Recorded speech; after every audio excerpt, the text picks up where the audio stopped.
Here is everyone You want the chair in the not, jeep, in the trucks.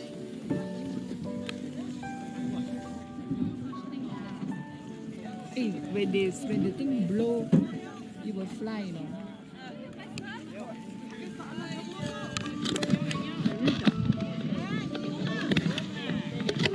This is us, yeah? Hi there. Hi. Yeah. Greetings from Mazayin Ram Camp. Yep. Oh, so good. So when the jeep looks so you're not worried. Not worried, yes.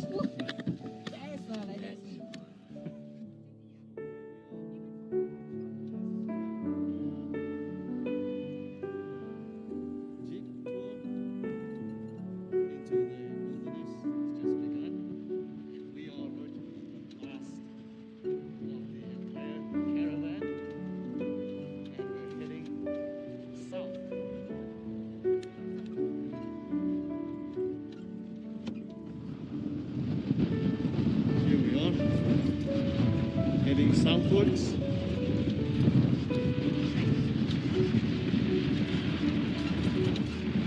Not far away from the tip of the Red Sea, Gulf of Aqaba side.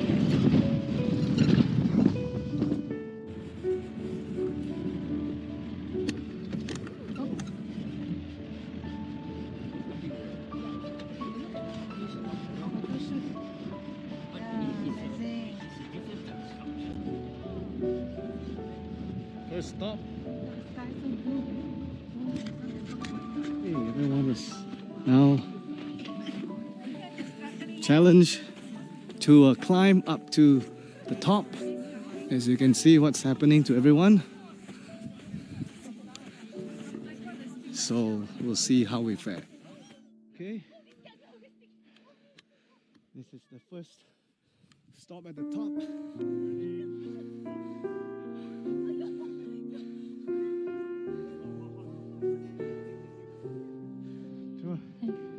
So here we are at the top.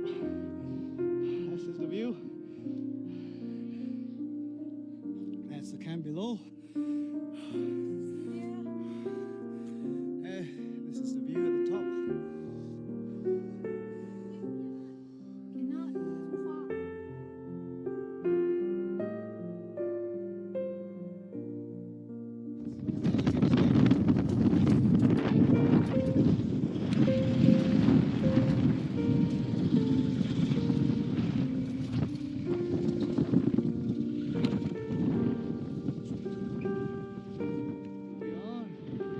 Second stop during the jeep tour of the wilderness of Wadi Rum. Let's see what's gonna happen. Here's all our people.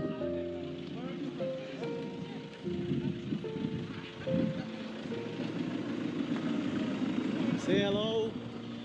Alright. There's Junwai and Kimberly. These camels, you need to pay to ride on them. There they are.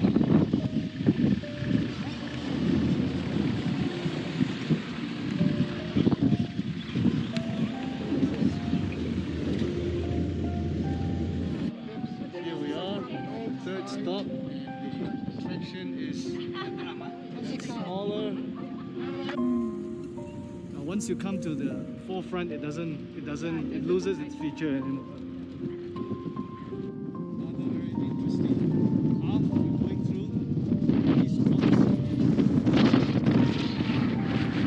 This one is nicely shaded. There's a lot of wind through these rock formations. So here we are at our fourth stop.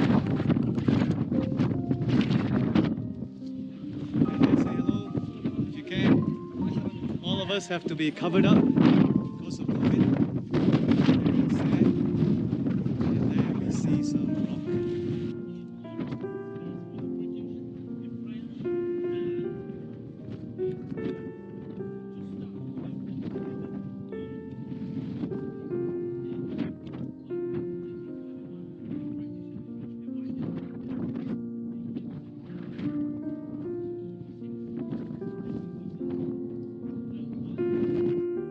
tea, please. Yes. Thank you very much.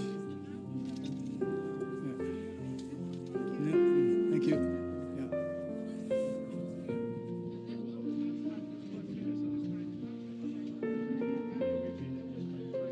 Thank you.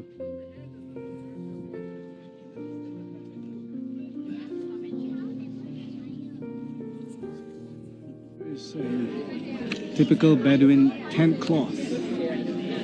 You would have a good idea of the kind of covering tent used in the tabernacle.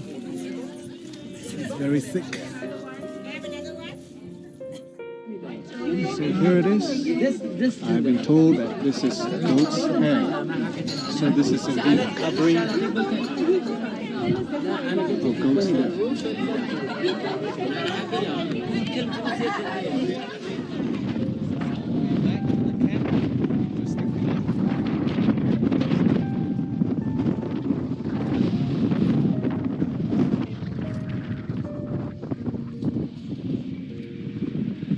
All sand here.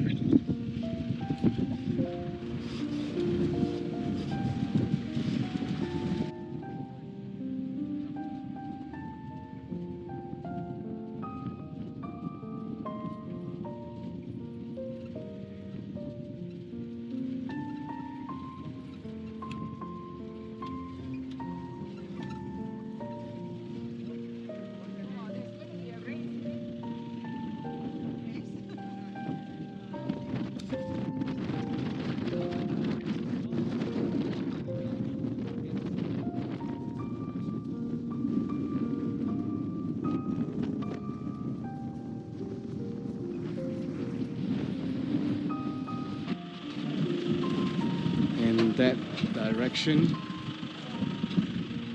This at the top here. Just about to have a sight of the sunset.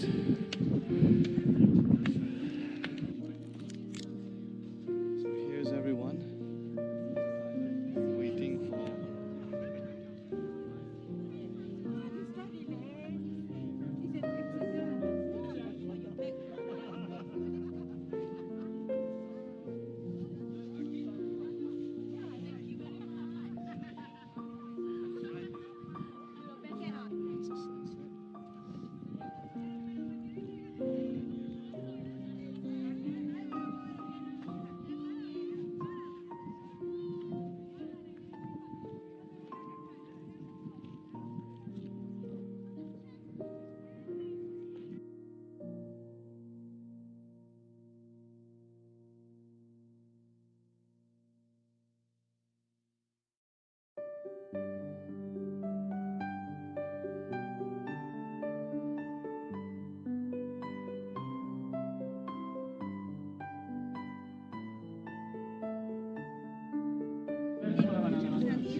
dinner time.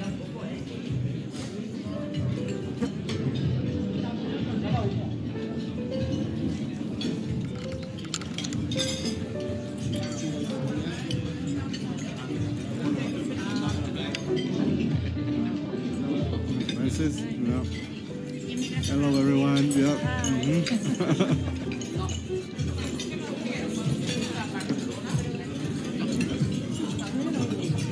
Enjoying dinner.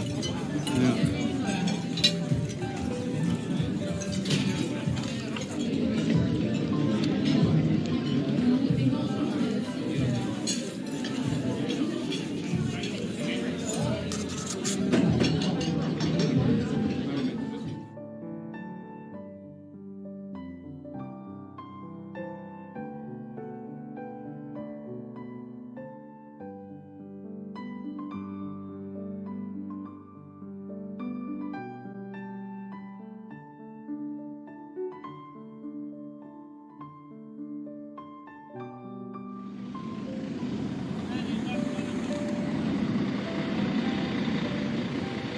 That one is loaded.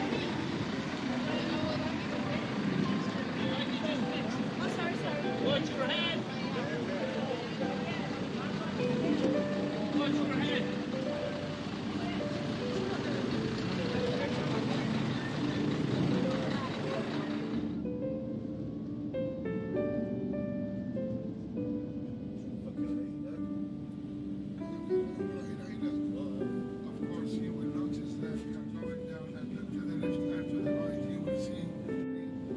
This formation, this is phosphate, and all the other actually different colors. This is sandstone.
The main Greek god, in the Roman mythology, Jupiter, and in the Nabatean mythology, Charon. So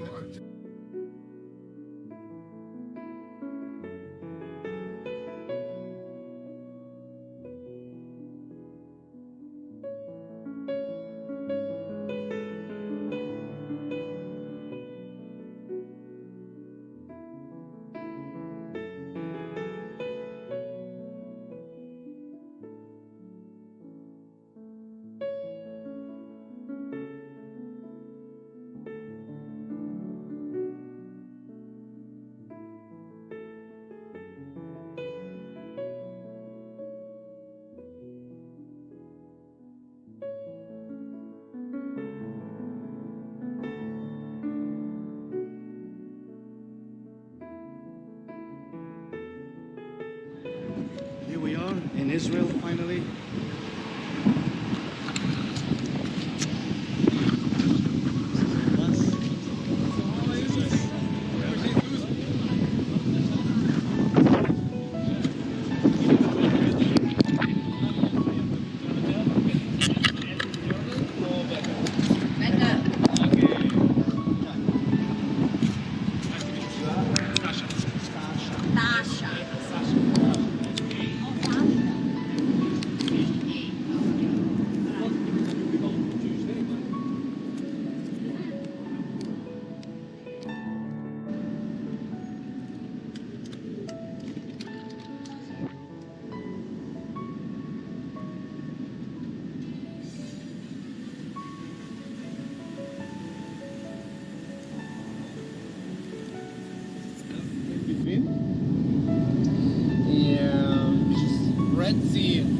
side, the Dead Sea from another side. Yeah, so it's actually the valley which connecting the Red Sea and the Dead Sea. I actually will be giving you very soon, pretty much now, maps, which is gift from the Eternity Company we are traveling with. Okay, so I will ask you just please to pass it around, just hand pass it, pass it further. Here as well. Here, yeah, sorry. Okay.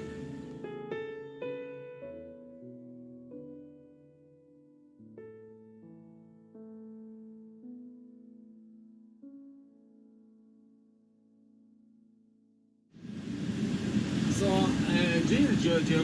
geologically, this place is kind of a paradise for the geologists because we have different exposures over here of different layers, the rock layers from different periods, and they vary. Some of them really.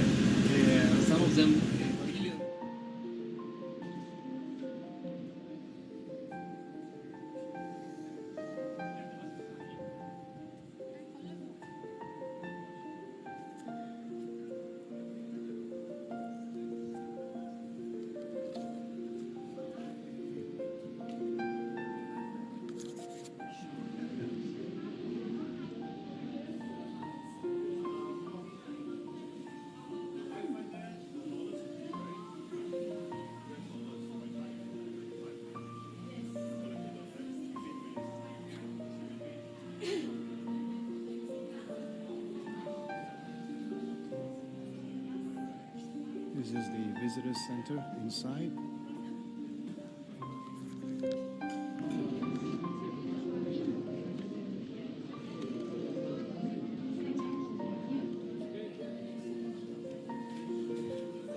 Here we are, a place called Solomon's Pillars. Look at these massive structures where the copper mines were.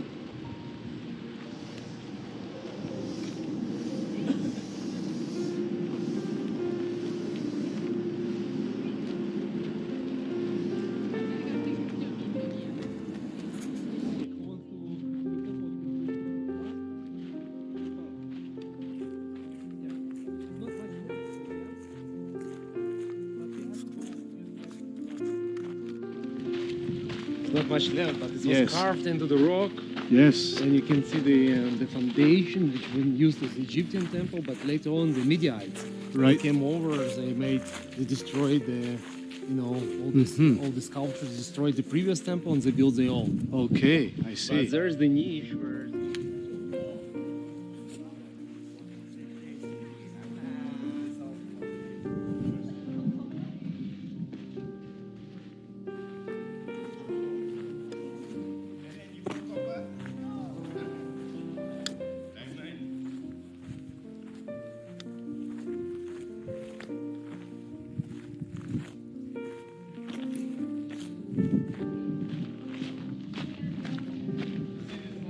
We are at the site where the tabernacle replica would be.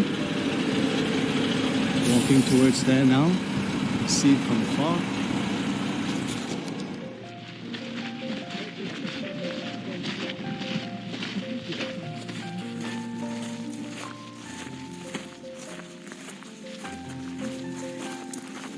So coming from the south side.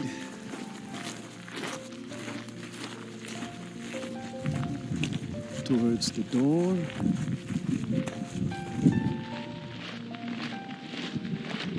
And this is their rendition.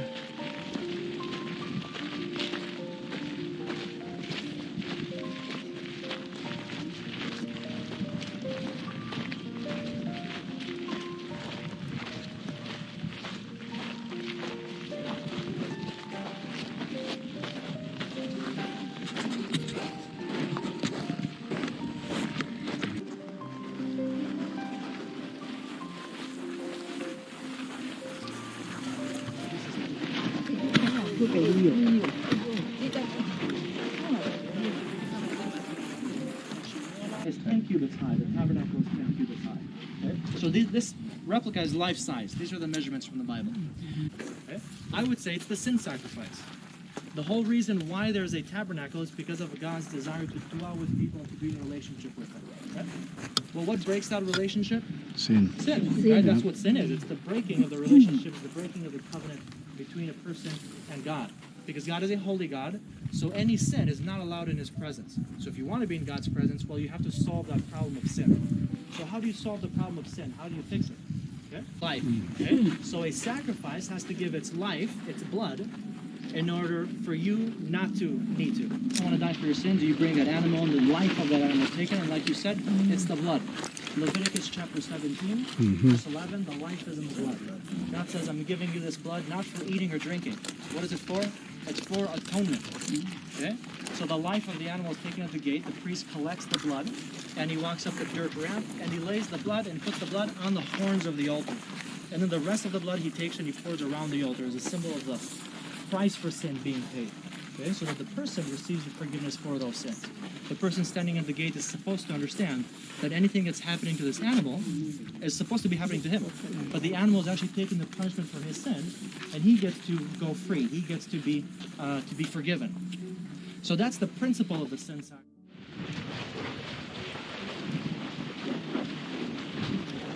But this is for the priest to wash their hands and their feet.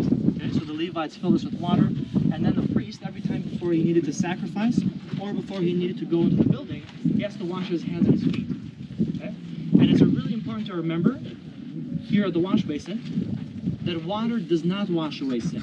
This is not for purifying you, taking away your sin. Sin is paid for with blood at the altar. This is for ceremonial purification before the act of atonement, before you actually give the sacrifice. Okay? So again, the priest washes his hands and his feet, and then he could sacrifice. Or, if he needed to enter the holy place, again, he does the same thing, washes his hands and his feet. There are many different reasons why he would enter into the holy of holies, into the holy place.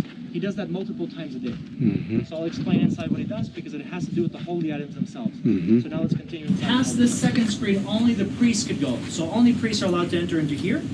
And into the Holy of Holies, only the high priest was allowed to enter, and only once a year on the Day of Atonement.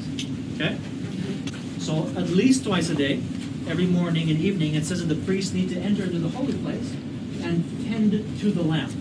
Fill it with oil, clean it, trim the wick, whatever it was that was needed. Okay, that's at the menorah. The menorah was always against the southern wall. In fact, the entire tabernacle is always in the same directions. It's always east, west. So every morning and every evening, they have to come in here and light incense. I kind of like this example because do you know how a certain smell can be very nostalgic? Right? Sometimes even more than a voice or an image, right? When you smell something, whether it's from a certain holiday or from a certain place you visited or a certain food that you used to eat in your childhood, there are certain smells that can really remind you very powerfully of something. Well, God says this incense that you use over here, he gives the ingredients, and he says how much of everything. He says this incense is only to be used over here. So it's kind of a beautiful picture, I think, that whenever you would smell this, it's supposed to remind you specifically of the work for God. Not the work of some idol, not some holiday, and not some food. It reminds you specifically of the holy work at the tabernacle. It reminds you of the house of God. Okay? I kind of like that image. So anyway, every morning and evening, the priest lights incense here. The sacrifice of the altar is taken to the desert. A person would lead the animal into the desert, and it would die in the desert with the sins of Israel. You can imagine the person leading it away, and he walks away from the camp, and as he's walking away, he gets smaller and smaller and smaller until he disappears into the horizon, and the animal never comes back. That's the symbol of how God takes sin away from people. The sin is loaded on this animal, and it's thrown out of the camp, but it's never to return. That's the scapegoat. It's a very powerful image. So that's the scapegoat is cast to the outside, to the desert. Before he enters into the Holy of Holies, he has to take incense. Remember, he has bloods from 2 sacrifices, but he has to take incense and light it inside the Holy of Holies, so that the room itself is actually filled with smoke, filled with incense before he goes in. And then he washes and changes into only white clothing. So he doesn't wear this when he's inside. He wears this before and after, but not when he's inside. Okay? So he goes in dressed in white with the blood from the 2 sacrifices, and I'll just walk over there and keep explaining what he does, all right? Now I have a question. How many times does he have to do the Day of Atonement? Once a year. Once a year. What? So he does it, let's say he does, by the way, a Day of Atonement is in less than a month, right? So he does the Day of Atonement, he does the sprinkling of the blood, right? For the forgiveness of sins. What happens next year? Does it again. What happens the year after that? Where is it leading to? Okay. Is this? I would say that's true. I would say it's kind of leading nowhere, because if you had to do it 1,000,000 times, it still wouldn't be enough. You have to give atonement after atonement after atonement. When do you stop giving atonement? When you're dead. Okay? And then somebody takes your place as the high priest. He becomes high priest, and then he continues it. So this was going on for over 1,000 years. So at best, okay, it's not even that, but at best, these sacrifices were what? Temporary. You could say a shadow of temporary. Not the real thing, though. Right? It's important they did it. I'm not saying they shouldn't have done it. I'm just saying that this isn't really the completion of God's plan for salvation for people. If it were, why do they have to do it so many times? Exactly. Okay? This is repeated, and this is, like you said, it's a shadow of. Okay? In fact, the whole tabernacle is a shadow of. Right? Do you remember what God tells Moses on the mountain? He tells him, build it according to what I've shown you on the mountain. Right? He's not saying this is the real thing. He's saying, really, this is kind of a copy of. And who's in charge of building the tabernacle? What does Bezalel mean? That's the name. You got the name right. What does the name mean? What's Betzel? Betzel is in the shadow of. In the shadow. Betzel El, in the shadow of God. This is kind of like an imprint. This is not the real thing. This is the shadow of. Okay. So the work is done over and over. So what is the new covenant? If you read in the next verses there in Jeremiah, he says we'll make a new covenant. But what does he say that the new covenant is actually about? What is it about? It's about the forgiveness of sins. Reading the next verse, it says it'll be the forgiveness of their sin, and I will not remember their iniquities anymore. Okay? Well, I have a question. All this was for the forgiveness of sin. If this was for the forgiveness of sin, then why do you need a new covenant for the forgiveness of sin? Eternal. Again, people can never keep this one. This is just a shadow of, and that new covenant was made in blood, right? Because covenants are always made in blood, right? That's a theme in the Bible. What's the new covenant? In the blood of who? In the blood of Christ, in the blood of the anointed one of God, right? In the blood of the Messiah. Okay? And we finally get to the cross where the new covenant is made. Okay? Made in the blood, not of a bull or a goat, but in the blood of the Messiah, of the holy servant of God, the one who doesn't know any sin, tempted in every way by sin, just like people, but without sinning. Therefore, he could be a sacrifice. Because there's no other way that salvation could have been provided for people. And he knew it, God knew it. That's why it had to be followed through in this way. That's why he had to die for the sins, just like a sin sacrifice that we talked about out here, and atonement is made. And entrance is provided into God's presence in a completely new way, not in the shadow of, but Jesus the high priest is different in all those ways, because he actually provides an entrance into his presence. And in the book of Hebrews, it says that he provides a new and living way. Okay? Why living way? Have you ever seen a path or a door that's alive? No. Why? Because the way that he's talking about is an actual person. Right? It's a living way. Jesus says, I am the way, the truth, and the life. No one comes to the Father but through me. He's that entrance and he's that access, the only access actually into God's presence. And that's where you find people at the very end of the Bible, at that final great, full, complete reunion of God and people in New Jerusalem. I think it's a very beautiful picture where how it describes it, because it talks about it as being the tabernacle. Right? We have this tabernacle, right, which is a copy of a copy, because we said that he was able to enter into his presence, and there he will wipe every tear from their eye. There won't be any pain or suffering or death, because sin and all the consequences of sin are completely taken away. They're completely, the law and all that needed to be done for the salvation of people was already done and completed by Jesus at the cross, which is actually why he says it is done. Right at the cross, Jesus says it is finished, it is done, it's completed. This doesn't have to be done again, and this doesn't have to be repeated. Jesus gave his sacrifice once and for all. That was the completion of the law, not the cancellation of the law, but the fulfillment of it. Okay? And that's really the story of the tabernacle. That's the story, pretty much, of the entire Bible. In short. Amen. Thank you very much for listening. Amen. If you had any questions, or if you just wanted to walk around.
for now, we're in the end of Arabal Valley.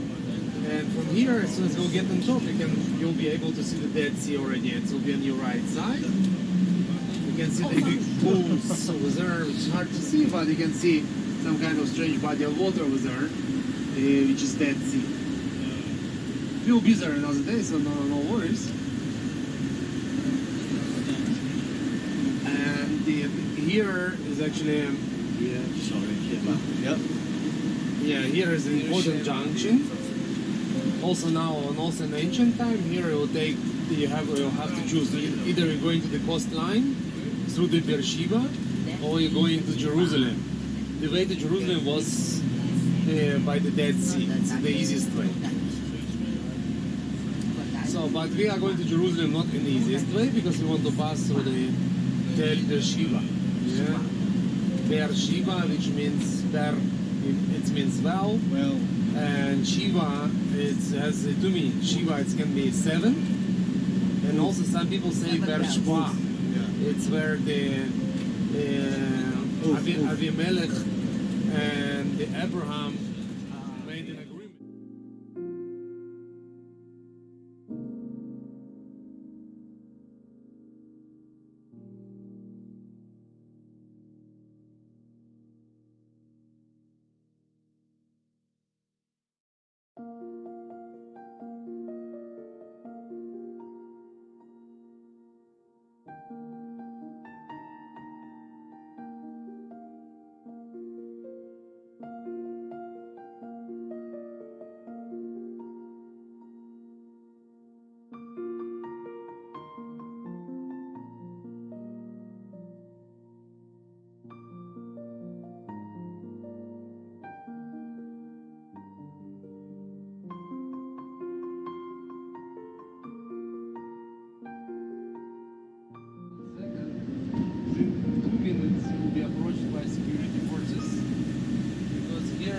Closed military zones, and it's to be believed one of the nuclear reactors is also found here, which is not functioning for a long time, but is kind of the closed military zone, which is one of many which is found here in the Negev desert, because it's huge.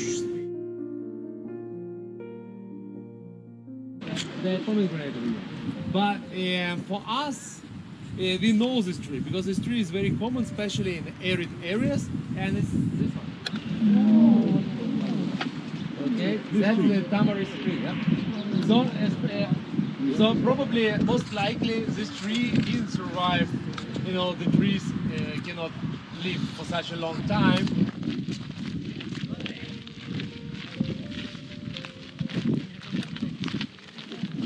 Here it is. The construction line.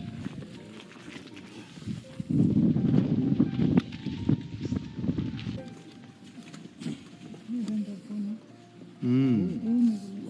70 meters.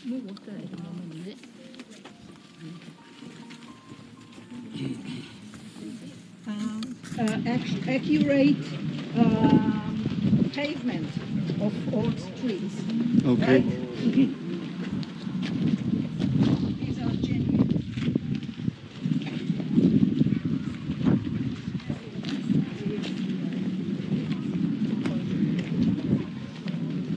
It's showing what is original and When you enter the gate, take a look to your right-hand side, and you will see the rooms for the soldier who are in duty, keeping the city safe while they are guarding the gate. So this is the gate area. Everybody who wanted to make a dispute, to cancel it, they came with an old person, old guy who sat here in this area. So now we are old and wise, and every dispute is solved. Fighting for the people here and shifted over to other cities in the border. All these are storage.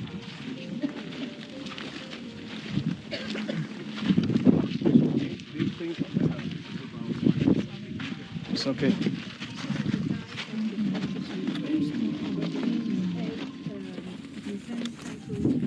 Sister You can admire from here the location of the tell, which is beautiful. It is in the middle of these two rivers, the river of Be'er Sheva and the river of Hebron.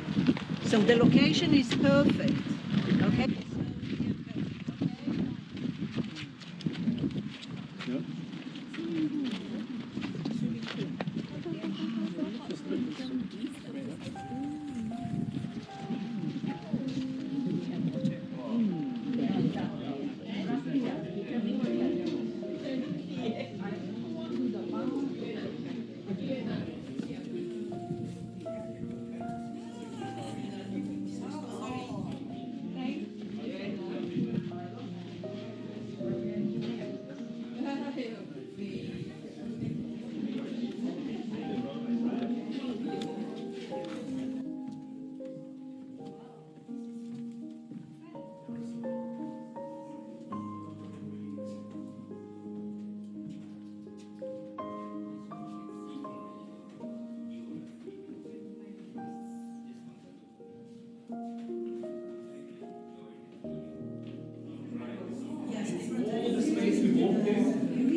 Very, very big. What is the region over here? You can see also the system.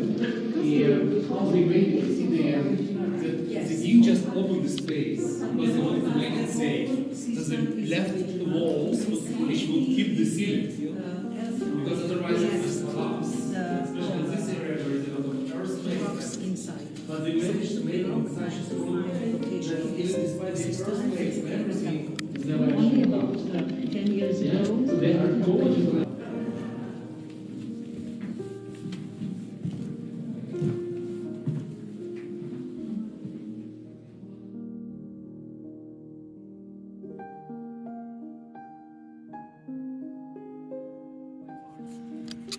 This is the gate from whence they enter, where we came from. Go up.